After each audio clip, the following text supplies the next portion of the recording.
Hello and welcome to Talking Tudors, a fortnightly podcast about the ever-fascinating Tudor dynasty. My name is Natalie Grueninger and I'll be your host and guide on this journey through 16th century England. Are you ready to step through the veil of time into the dazzling and dangerous world of the Tudor court? Without further ado, it's time to talk Tudors.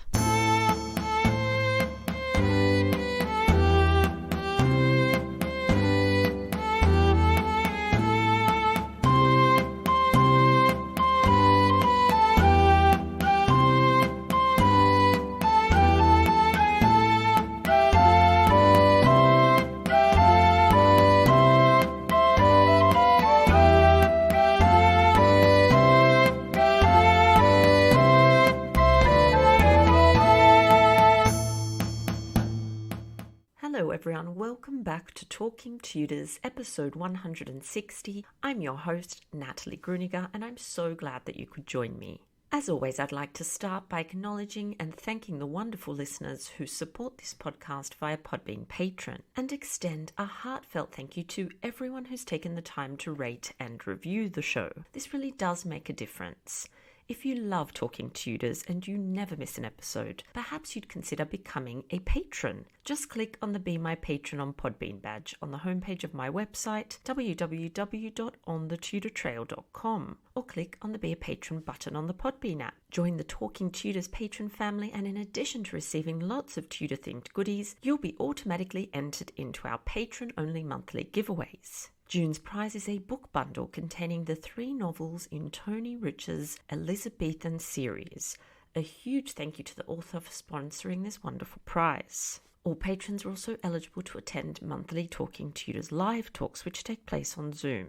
These events are exclusive to patrons. At the end of June, I'll be chatting to Brooke Little about the musical lives of the Tudor Queen's Consort. Please get in touch with me if you'd like to register for this event. You can also support the podcast and share your love of Tudor history with the world by buying Talking Tudors merchandise. There are a number of designs and products available, including phone cases, mugs, notebooks, and apparel. Check out all the products at talkingtudors.threadless.com. I would love to see pics of you wearing or using your Talking Tudors merch, so please do tag me on social media and use the hashtag #ILoveTalkingTudors. Now let's get on to today's episode. I'm excited that joining me on the show to talk about Margaret Tudor's correspondence is Dr Helen Newsome.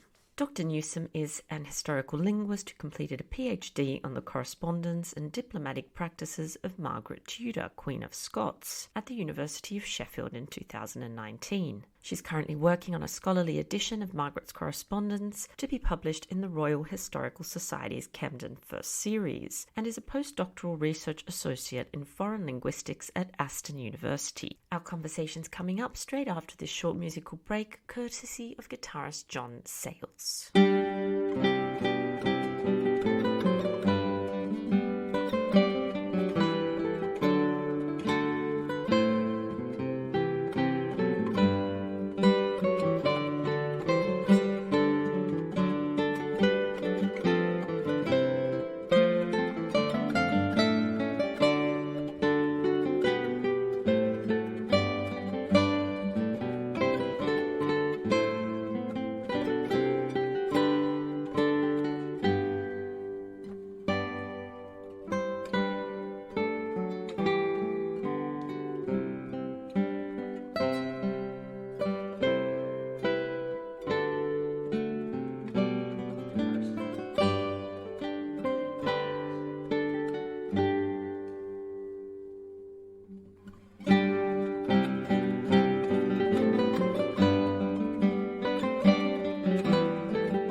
Welcome to Talking Tudors. Helen, how are you? I'm fine, thank you. How are you? I'm good, thank you. A bit chilly here in Down Under at the moment, but I'm doing okay, thank you. So would you mind just introducing yourself to our listeners and just telling us a little bit about your background? Oh, that's a tricky one. So I'm originally a historical linguist, and I did my PhD at the University of Sheffield on Margaret Tudor's Correspondence. But since then, I've been continuing my historical linguistic research. I'm currently producing an edition of her letters. But I've also been working as a forensic linguist, kind of working on contemporary material and criminal interactions. And now I'm just about to finish that up and move on to a new big project looking at Queen's correspondence as a large genre of writing in another postdoc position. So back to the historical linguist hat on. So I guess I've got quite an unusual background for someone working on the Tudors as well. There's not many people who work on Tudor linguistics, especially royal linguistics. So there's a small group of us. So I'm kind of unusual, I guess, in terms of my disciplinary approach to this material. So linguist, I think we'd say, and casually arrived to the Tudors. I love it. I absolutely love it. And I'm so looking forward to your new book. I'm like, when is it coming out? Is it soon? How long do I have to wait? No pressure. Yeah, that's probably what's taken me so long, is all the pressure. Of course, no, I totally understand. So when did you actually become interested in Margaret Tudor's life and story? Yeah, so I was doing my master's at the University of Sheffield in English language and linguistics, but I've always been really interested in historical texts and literature. And I took a class on paleography, so they're looking at historical handwriting. And my old PhD supervisor, who was then just one of the lecturers in the course, brought this weird document, and it was one of Margaret Tudor's letters. And I remember being like, what is this? Like, such a really interesting text, and some of the terminology she used was Scots terminology, and we had such a puzzle trying to work out what she was saying in this letter. One of the words was essentially congafethment, but with early modern spelling, so it was such a strange text.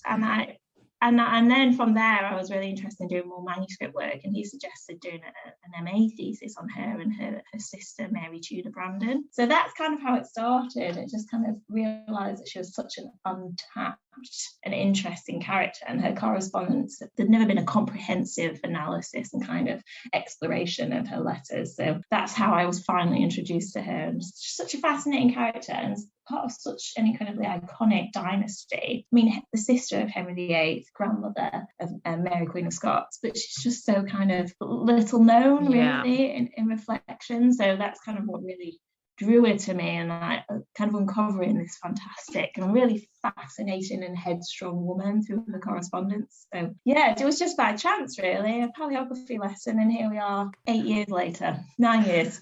Oh, I love those stories. I love hearing how people, how their interest got ignited. And now, of course, I have to ask you, what is that fabulous word? What does it mean? Congafethment. So it basically sort of means like dowry lands, conjoint lands. Yeah. It took me a while to work it out. Yeah, it's hard, exactly. So before we kind of dive into her letters, can you tell us a little bit about her background, maybe a little bit about her family, and how she came to become the Queen of Scotland? So she was the eldest daughter of Henry VII and Elizabeth of York. And in that role, I mean, it's as a royal woman and a princess in the medieval and early modern periods, you actually had such an important job in the fact that you would often marry a foreign prince or king, and through that union you would often forge peace treaties, and you were so important for the union of these dynasties. So I think that's something that we don't necessarily always account for, that the sheer pressure and importance that was placed on these royal women in their marriages. So as the eldest daughter of Henry VII,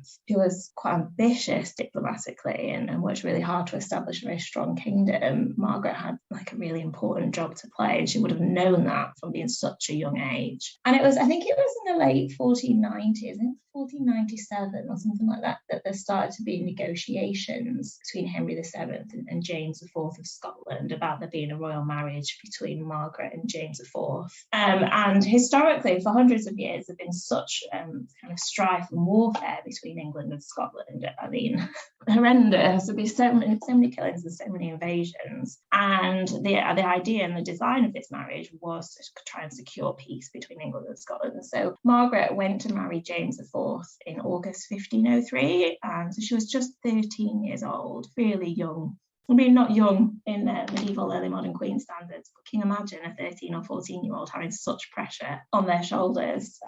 So she went up to Scotland, and she returned to England once during her life in between 1515 and 1517, but for the rest of the time she remained in Scotland, and it was through her children that we get James VI, who becomes James I of England. So she's kind of quite as I said, a relatively little known character of the Tudor dynasty, but actually plays such an incredibly important role in the securing of the dynasty and its continuation. Yeah, absolutely. I think we hear quite a lot about, obviously, Catherine of Aragon's marriage to Arthur and then to Henry, but you're right. It's sort of like Margaret is sidelined, and I'm so glad you're focusing on her. This is fantastic. So how much of Margaret's correspondence actually survives, and who was she writing to? Oh, she is a huge archive for a woman of this position. So thus far, I found about 230 letters. I mimed wow there. Wow. Oh my God. Because usually, in these cases, we find 5 letters. I study the life of Anne Boleyn. I think we're at around 6 or 7 letters. Yeah. So that is incredible. Prolific is I think, the way to describe that. What's really interesting is in the archive, there's about 110 holograph letters. So those are letters written by Margaret herself. And that's unprecedented for any British or English or Scottish, medieval or early modern princess or queen. So that she is the biggest. So even like with Elizabeth I, so we have about 3,000 letters for Elizabeth I in total that we found, and there's 97 of them are holograph written by her. So Elizabeth I was got such a massive epistolary archive. Margaret is still quite unusual. So and who did she write to? So a lot of the surviving correspondence is directed to English recipients, because the history of the Scottish archives is very complicated, and a lot of the royal archives in Scotland have been damaged or destroyed, and I haven't yet found really more than a couple of copies of letters of Margaret's in Scotland. So the rest are in so like the Bodleian, the National Archives and the British Library, and they're directed to, as you'd expect, Henry VIII, and also to his main kind of diplomatic agents, so Thomas Wolsey, Thomas Cromwell, Thomas Howard, and also a guy called Thomas Dacre, who was a really important border warden of England and Scotland in the early 16th century. So it's very kind of male-focused correspondence, and it's all kind of directed to people who played quite an important role in the execution of Henry VIII's royal agency, and people who are important in Anglo-Scots negotiations more widely. So it's really interesting. There's not a lot of personal sort of, familial chatty correspondence. We don't have anything to her sister or to her grandmother. There's one letter to Henry VII that she sends just as she arrives in Scotland to say, I'm here and I miss you. But that's it. So it's quite an interesting archive, and it's interesting to think about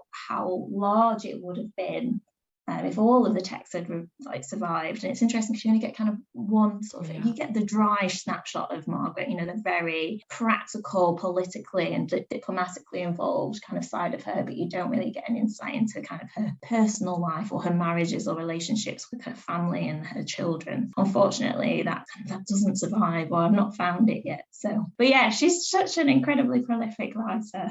Yeah, that's amazing. Well, keep looking, Helen. There could be more. You never know. I always hope. I'm like, one day I'm going to go to Scotland and there'll be a casket that's found exactly. in my I feel like I came across once a letter to Anne, or Anne Boleyn. Sorry, I always just say Anne, like if everyone's going to know what I'm talking about. But Anne Boleyn, is there a letter? Yeah, there is one. Yeah, there's one or two to Catherine of Aragon. Yeah. It was written like as a partner piece to a letter to Henry VIII. I think it was talking about some kind of peace negotiation. Interestingly, it's not signed, which is quite unusual. So I'm not really sure what happened there. But it was sealed and dispatched. So, but yeah, there is one to Anne Boleyn. All right, and just for the benefit of everyone listening, can you just clarify the difference between, because I know this gets a little confusing, between the autograph, the holograph, and the scribal correspondence? Holograph and autograph are used interchangeably. by historians, linguists. I use holograph, my preferred terminology, but these two terms basically mean letters that were written in the hand of the sender. And then scribal letters mean that they were written by a third party. So that could be a professional scribe, or it could be your mum or your sister, whoever you kind of had available. But what's really interesting about those kind of two different terms are that they suggest that a holograph text was composed, designed by the person who wrote it in their own hand, whereas a scribal text, it might be dictated. But what's really interesting is the fact that distinction isn't clear, and holograph texts are often collaborative compositions, as are scribal texts. So, a sender, Margaret, might have leaned over the shoulder of one of her scribes writing, or given them a draft that they should copy. But the same can happen for a holograph text. So it's sort of really interesting thinking about, we have these distinctions of terminology, but actually that doesn't equal a linear distinction in terms of authorship and the composition of these texts. So that's just something to note, because people think, wow, holograph, that means that Margaret was writing it all herself, and it really does not mean that. Yeah, I always find those distinctions really interesting, because I suppose today we have this idea, if you write someone a letter, if you're still doing that, if anyone's still doing that, I like to do it, that they're going to read it on their own as well, and it's not going to be a sort of public thing. Whereas, of course, in the 16th century, it was quite common for it to be a public affair. Hugely, yes, absolutely. They would have been circulated around different reading groups. Sometimes they were read aloud by a messenger or an ambassador. If you write to Henry VIII, it's safe to say a letter did not go straight to Henry VIII and he read it. It would have gone to one of his secretariat, or it would have gone to Thomas Wolsey, who then would have vetted it and sent the important things to Henry. So, and that's what I find really interesting, is Margaret is writing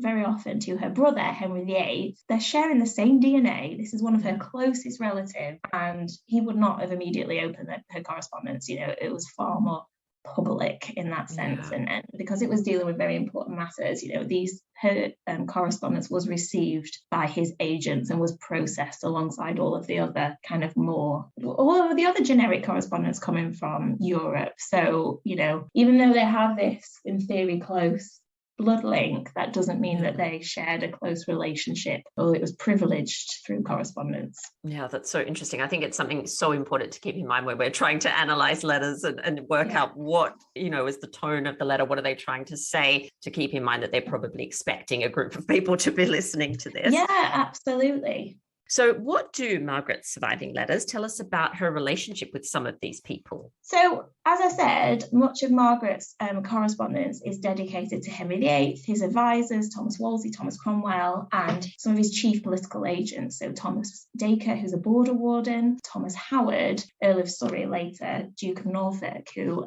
is often sent to the northern borders of England to lead the armies who are sent to kind of retaliate Scotland's attempts to invade England, which happens at multiple points during Margaret's life. And what's really interesting is that Margaret's writing to them is very practical, and she's engaged in kind of the nuts and bolts of negotiations of politics and diplomacy between England and Scotland. So at one point she writes to Thomas Dacre saying, please, can you write to Henry VIII, just try and organise and persuade him to renew the Anglo-Scots peace treaty, because it's really important to me. And she also writes to Thomas Howard at one point, acting as a bit of a spy, when she's kind of showing she's often kind of occupies a role of dual allegiance, but at times Margaret does show a preference to England or to Scotland. And at this point she wants to leave Scotland and come to England, so she starts to act as a spy and reports quite important military information to the Earl of Surrey, who's stationed near Berwick. So it shows that Margaret has a very practical relationship with these individuals, and she's being involved in what we might regard as kind of traditional masculine domains, kind of dealing with issues of state and military matters and political and diplomatic negotiations. So she's really in and amongst these important male agents trying to negotiate what's going on between the two realms. And it shows that with some of Henry VIII's noblemen, so Thomas Dacre and Thomas Howard in particular, she has a really close relationship with these individuals, because they're almost like a lifeline between her and England. I guess what we don't really think about with royal women is we think about, the relationship they have with their husband and their family, but we don't really think about the relationship they can have with kind of the agents of important kings kings and princes. And I think that's what's so interesting about Margaret's correspondence, the fact that she's just got she's writing to Henry VIII's noblemen on a daily basis, trying to negotiate and seek their help and negotiate very minute details of the politics and diplomacy between these two realms. It's so fascinating that you get that insight through her letters, that she is so practically engaged with these matters, but also has such strong relationships and seeks the assistance of and helps these border wardens and Henry VIII's kind of male political agents. I think that's what's so fascinating, if that makes sense. That's the kind of coolest part about her correspondence. Yeah, I think that's fascinating. I would love to know what she thought. Like, obviously, she's doing the best in terms of politics and diplomacy, but her brother just had her husband killed. Like, it's hard to get our head around that, isn't it? What was she feeling herself, I wonder? Of course, we're not going to know the answer to that. But she knows what she has to do, right? As a queen, she knows what the next step is, rather than give in to that grief. You must have gotten a little bit cranky at your brother after that. I just really enjoy that there's a massive elephant in the room and they casually just tiptoe around it. I think it's really interesting because, like you say, your husband's killed by your brother's army, essentially. But obviously Margaret was in such a position that she couldn't kind of rest on that and kind of present that persona to the English court and to Henry VIII, because he was a really important ally for her, especially when she was a young queen. And because Henry VIII's army killed James IV,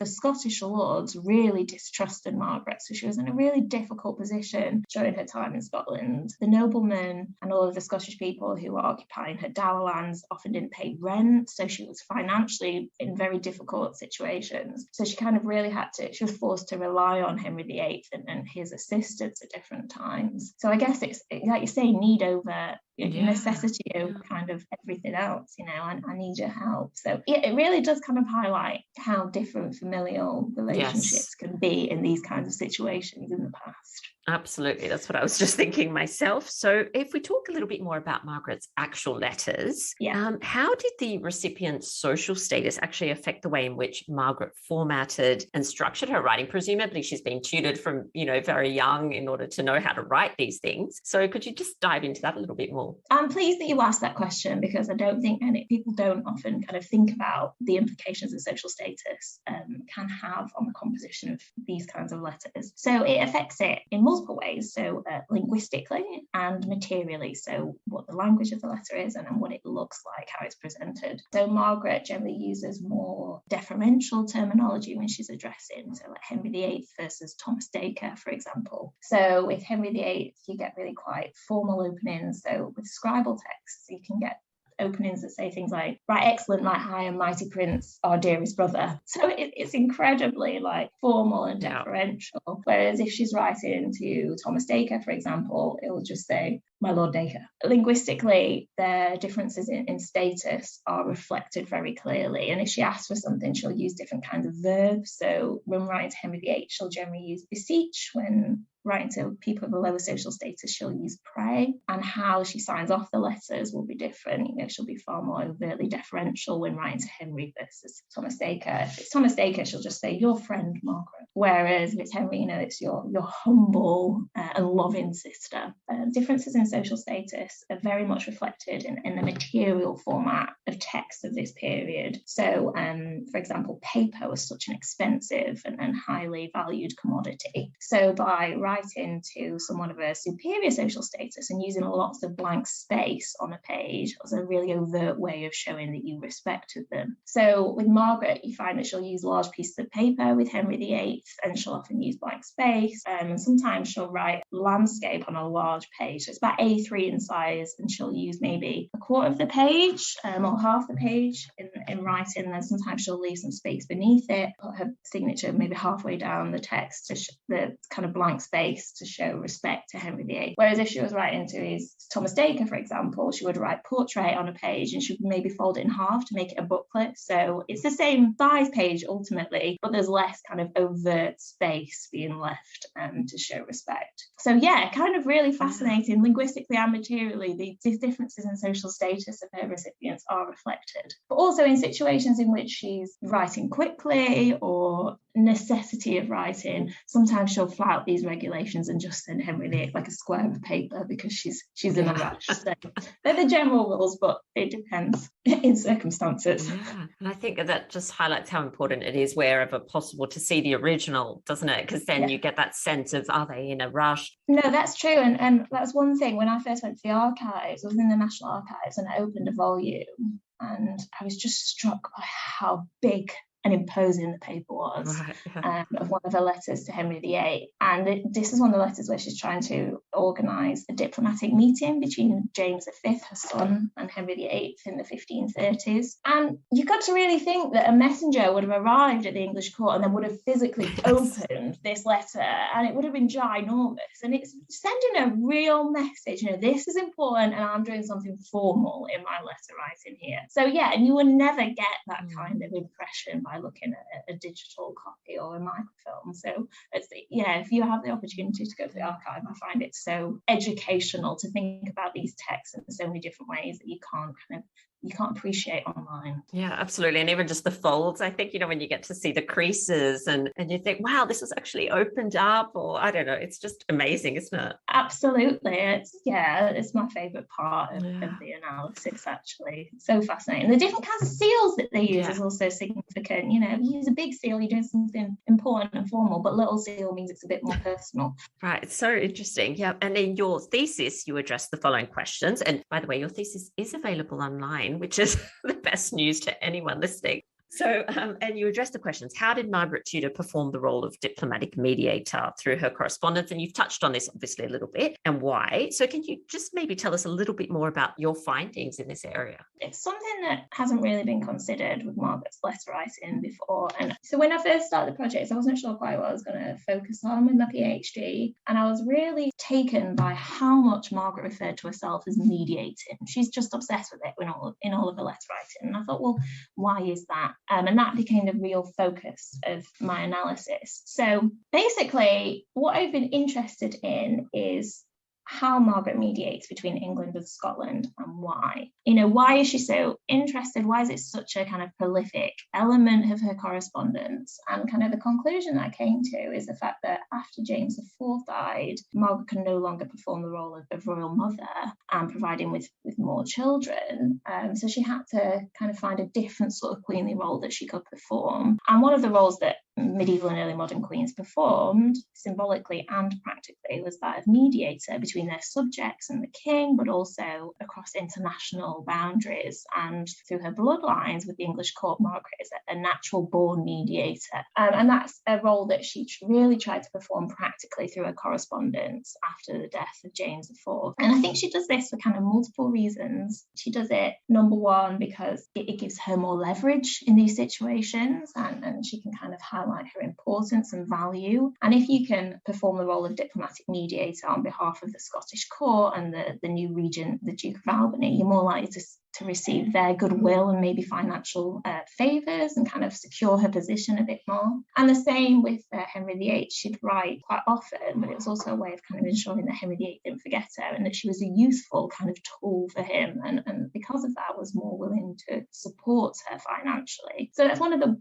kind of practical reasons why she does it, for kind of her own benefit, I guess, and also because she was born to perform this role. She would have been very much socialised and educated to understand that this was her born job and her function. But also what's interesting through my analysis of her letters and my thesis is that it becomes quite clear that the Scottish lords and the English king actually also very much value her in this role. So in late 1521, early 1522, Anglo-Scots relations were very much fraught, should we say. Henry VIII, he was very much against Duke of Albany being the regent of Scotland, and he kind of said that because he was present in Scotland, his nephew James V was in great danger, because there was these rumours circulating that Margaret and the Duke of Albany were engaged in an illicit affair, and that the Duke of Albany, because he was also the next in line to the Scottish throne, was planning to kill James V and take the throne for himself and marry Margaret. All kinds of rumours circulated at the court. There's no evidence to suggest this is true, by the way.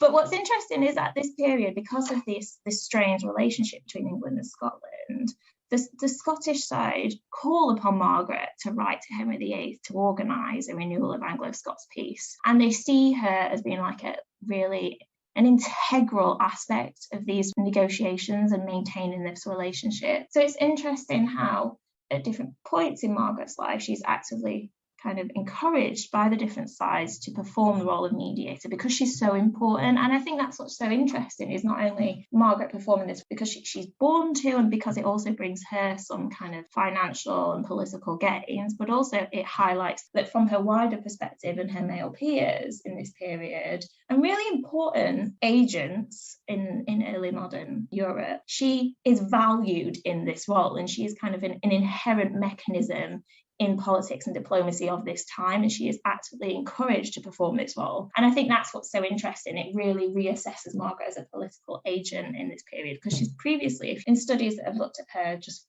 from her formal political role and her performing the role of regent, she's regarded as being kind of inept and very unsuccessful in this role. But if you think about how she performs the role of mediator through her correspondence, it shows that she's actually far more savvy and important than we initially anticipate. So that's kind of the main point of my thesis. Absolutely. And I suppose the fact that you say she's being encouraged also suggests that she's quite skillful at what she's doing as well.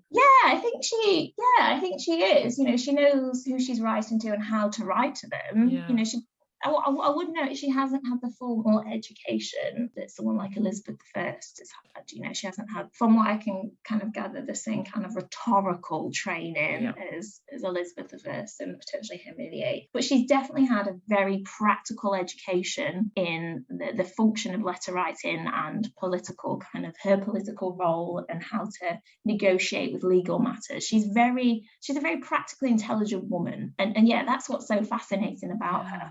And obviously she left court quite young, the English court, but obviously she had some great examples there with her of very strong and intelligent women in terms of her mother and her grandmother as well. So, that's really nice to think of that too. No, absolutely. And I think she would have been further educated in Scotland as well after she'd arrived there. So, I just think, Margaret Beaufort, I just think she must have had such an incredible influence. I mean, we have no evidence of their relationship or of the education that she must have received. But, given Margaret Beaufort's activity and kind of relationship with Henry VII, I sort of hope that she was practically involved. That there was something, really. Yes. Yeah. I totally agree with you. And so tell us, you've already said that obviously late 1521, 1522 is a difficult time in terms of the relationship between the two nations. So tell us about this memorial that Margaret sent her brother in January 1522, and maybe what is a memorial, as in how does it differ from a letter, etc. I guess it's probably best to give a little bit of context. So as I said, difficult,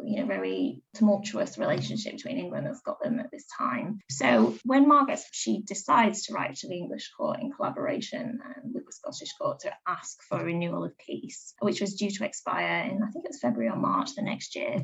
Initially, she just sends a holograph letter to Henry VIII in December 1521 saying, please can we have peace due to issues of honour and, maintaining my position and James V's position. And obviously because these tie blood relationships, let us continue peace. Why would we have warfare? But what's really interesting is this first letter, holograph, as I said, Margaret's really gone to a lot of effort to pen this. And it would have taken a lot of time and energy. And this was generally kind of well received by late medieval and early modern recipients. And she's writing to her brother. So she's kind of gone to a lot of effort here. And he ignores her. He just does not reply. And that's a massive kind of snub in this period. Not replying to a letter is a bad letter writing faux pas, but not replying to your sister is a very kind of clear political message of the fact that, he does not agree with her practices and her affiliation with the Scottish court and the fact she's trying to renew this peace treaty. So what's interesting is the fact that Margaret doesn't just give up.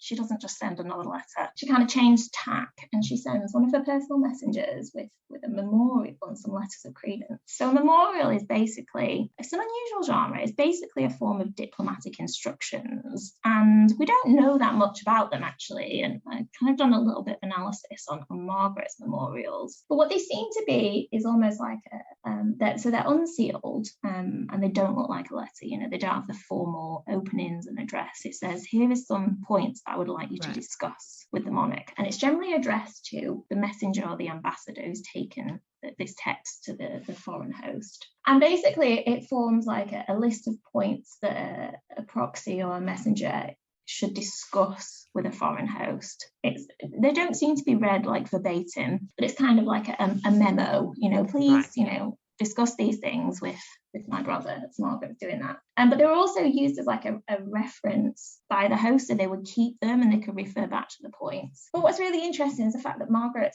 writes this in her own hand, and for this kind of genre of communication, they're generally scribal texts. I've not really seen many holograph texts, maybe one or two others, but Margaret has a few surviving in her archive. So it kind of really highlights the importance that this kind of text had, and it was seen by the foreign host. It wasn't just kind of a private copy for the messenger. And I think Margaret sends it because this kind of genre of communication is potentially a bit more engaging and interactive, because her messenger is showing Henry VIII this document, and then they're kind of participating in a diplomatic negotiation. So her messenger could try and be more persuasive on her behalf, and her messenger could also kind of gauge how Henry VIII was responding to her request. It has a greater kind of performative impact, and kind of is more engaging than just sending a letter, which doesn't necessarily need a response. If you're sending your messenger who's there to engage in a negotiation, that's a very different kind of experience, and it's more likely to elicit some kind of response. But what's really interesting is the fact that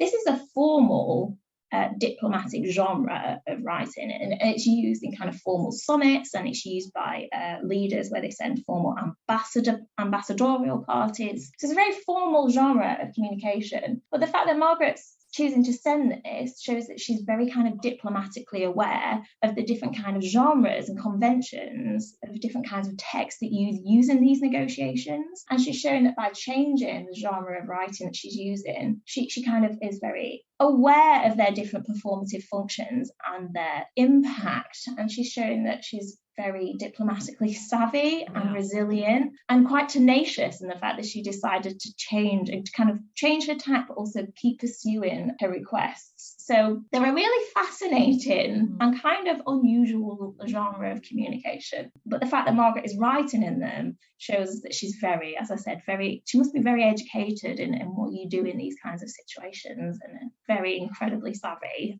And there's not really many, I've not found many of kind of contemporary queens doing this kind of practice. So she's perhaps slightly unusual in this way. Amazing. And so when you were analysing these and reading these, who was the Margaret Tudor that was sort of coming to life in front of you in terms of personality? You said tenacious. Was there anything else that you sort of felt that you could draw from the memorial? Yes, I think a very intelligent, practical woman who's, as I said, tenacious and very focused in what she's doing, and doesn't kind of give up lightly. She's related to Henry VIII. Right? She's the granddaughter of Margaret Beaufort.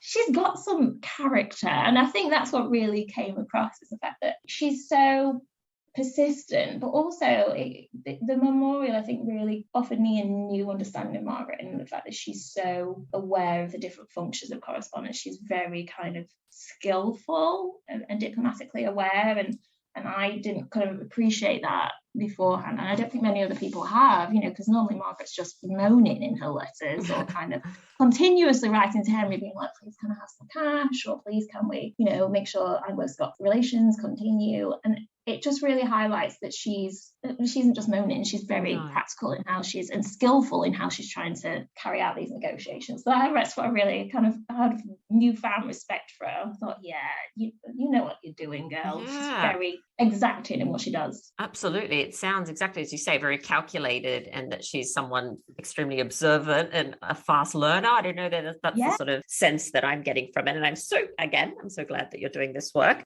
If we look more generally at queens in this period, what do you think Margaret's letters tell us a little bit about letter writing practices, or anything else really in terms of 16th century queens? One thing it's really highlighted to me is how intrinsic like kind of early Tudor queens were and involved in politics and diplomacy of the period, and how practically involved they were through letter writing. And that's something, we talk about, if you look at like a scholarship on the field of the cloth of gold, there's reference to queens being part of these formal diplomatic negotiations, and they're obviously at the courts and they receive ambassadors. So these royal women are actively involved in really important diplomatic issues. But what we don't necessarily think about is how they are engaged in them kind of on a day-to-day basis through letter writing. And that's what I found really revealing about Margaret, is we can gain kind of very new insight and kind of greater respect and understanding of how these women are engaged in these such incredibly important issues and traditionally regarded masculine domains, where actually Tudor queens are intrinsically part of them and they're respected, and this is acknowledged by their male kind of contemporaries. So I think that's what's so interesting, and that's something I'm going to be pursuing in a future project that starts in October, where I'm looking at early Tudor queens correspondence. And I'm intrigued to see if Margaret is an exception or is kind of part of the mainstream, and actually are other early Tudor queens doing this and we just haven't kind of considered them in the same way. There's never been such a large study of early Tudor queens correspondence. Given that Margaret adapts her kind of communicative strategies in different situations, and we've seen with the memorial, and it shows that she's very educated and savvy and skillful, well, actually, I wonder if that's kind of carried out by, well, it probably is carried out by her female contemporaries. So I'm intrigued. I think that's what it really gives us. It kind of gives them a newfound appreciation of their skill and their place in these negotiations. And I'm hoping that will translate in the next project. That's so exciting. Now I need to know more about that project. So please, I hope you'll come back one day and talk to us about that work as well. That would be absolutely amazing. This has been such a great conversation. I feel like Margaret's sort of stepped out of the shadows more. So thank you so much, Helen. But there's something we do at the end of episodes of Talking Tudors, and that is what I call a little game of 10 to go. So just 10 questions to get to know you a little bit better. So number one, where's a place that you like to visit that's close to home, maybe an inspirational place for you, or somewhere that you just like to go to? So I really like Hardwick Hall, which is in Derbyshire, and that was the ancestral home of Bess of Hardwick, and it's absolutely beautiful. If you ever get a chance to visit, it's architecturally fantastic. And my external examiner for my PhD is the expert on Bess of Hardwick's letters. So it's just kind of like visiting there for the first time, I was like, wow, Bess was here, and kind of all the involvement with Mary Queen of Scots, and kind of just walking through the rooms thinking about Bess writing these letters. It's amazing. It's just architecturally fantastic, and Bess as an early modern woman is amazing. So I absolutely would recommend a visit. It's one of the best historic homes I've ever been to. So many windows. Wow. And Bess of Hardwick is so interesting, isn't she? Another, prolific letter writer and just fascinating, all-round fascinating woman. So number two, do you have a signature recipe? Probably lasagna. I make quite a good lasagna. Yum. Gonna make sure you put wine in it and bacon. That's the way.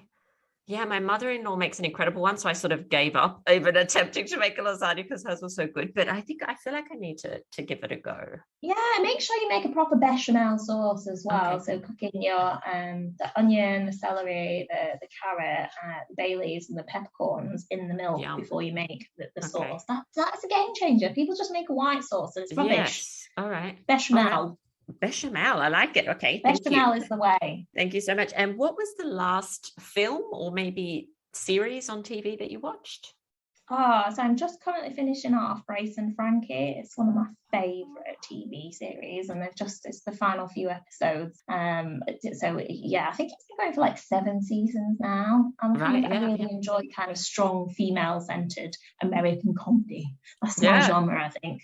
Sounds good. Ironically, not historical at all. No, but I think sometimes you need that change, don't you, when you're just immersed in that most of the time. Sorry, I tried watching Wolf Hall, and at the first episode I was shouting at the TV, so figured I can't really watch Tudor historical drama. It's too close to home. Yes, I think you definitely need to take off your Tudor historian hat for that one and just kind of sit back, because otherwise you can go a bit crazy watching those things. And what about the last book that you read?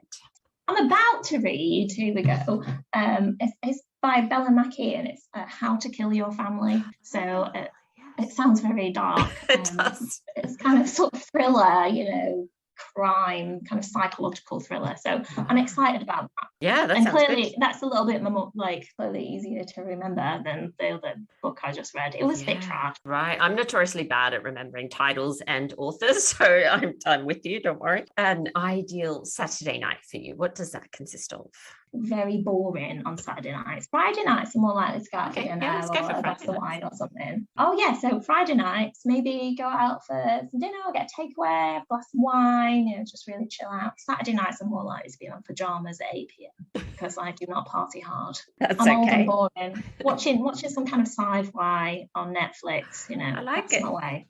I like Star it. Wars. You definitely do not look old, Helen, so I'm not taking that as an excuse. Sorry.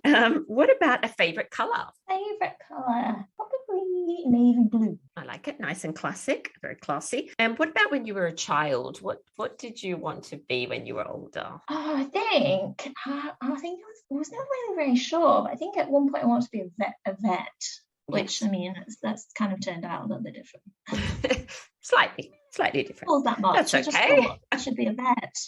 Well, I wanted to be an air traffic controller, so I don't know. I'm not sure what happened there until I realized I realized that it was incredibly stressful and that you had to be extremely good at maths. And I think that was the kind of end for me. I was like, oh, well, I like airplanes. I like travel. I don't know what I thought. Very strange. What about a mystery that you would love to solve or to at least, even if you don't solve it yourself, know the answer to? Can it be Margaret related? It could be whatever you like, historical or contemporary. Well, it's obviously related to Margaret because I'm slightly obsessed with her. Yeah.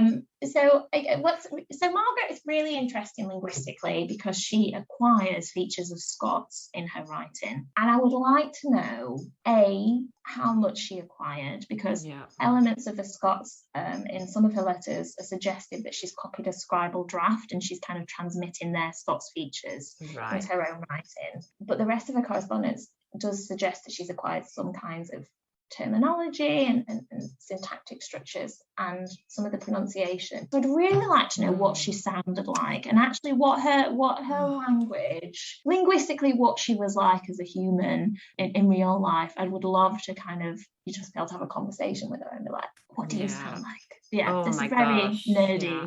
No, I totally agree with you. I would love to know what Anne Boleyn sounded like too, because obviously she's similar story. She went to Europe at around 12, I think. So is she speaking with a French accent? Is she not speaking with a French, that whole debate as well. I kind of feel like she may have had a slight lilt when she returned, but it's hard to know, isn't it? Yeah, I imagine so, like you say, because it's quite sociolinguistically, sort of 12-year-old.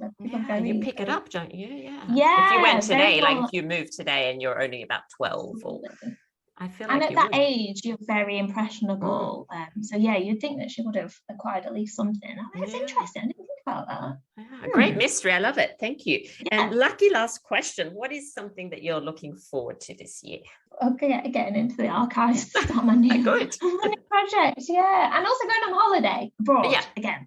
Good. Where are you off to? I'm off to hopefully Vienna. I've never been to Austria, so that sounds so good. And I actually told Fib that's not the last question. I have one more thing for you, and that's the Tudor takeaway. So I asked all my guests for a Tudor takeaway. So something for our listeners to go off and explore after the show. So do you have a suggestion for us? Yeah, I do actually.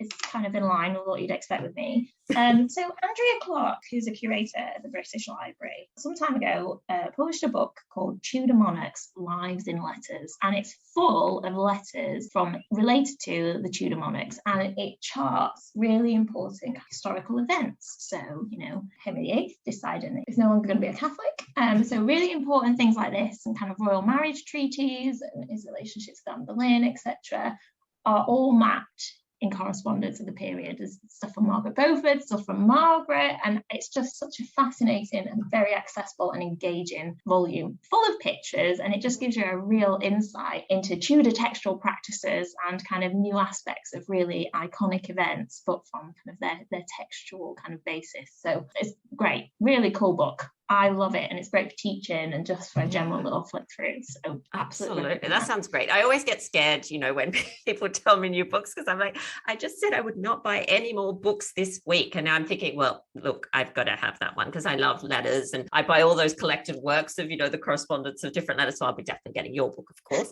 But now I'm thinking, okay, well, one more book won't hurt. I can just order that. That's fine. And it's got good pictures in it. You'll enjoy it. Helen, thank you so much for taking the time to come on the show and talk Tudors with us. It's been an absolute pleasure. Thank you so much for inviting me. It's been an absolute joy. Well, that brings us to the end of this episode of Talking Tudors. Thank you so much for joining us. I absolutely love to hear from listeners, so if you have any comments or suggestions, or just want to say hi, please get in touch with me via my website, www.onthetudortrail.com, where you'll also find show notes for today's episode. If you've enjoyed the show, please share the podcast with friends and family, and don't forget to subscribe, rate, and review. I also invite you to join our Talking Tudors podcast group on Facebook, where you can interact with other Tudor history lovers and hear all the behind-the-scenes news. You'll also find me on Twitter. My handle is On the Tudor Trail, and on Instagram as The Most Happy 78. It's time now for us to re-enter the modern world. As always, I look forward to talking Tudors with you again very soon.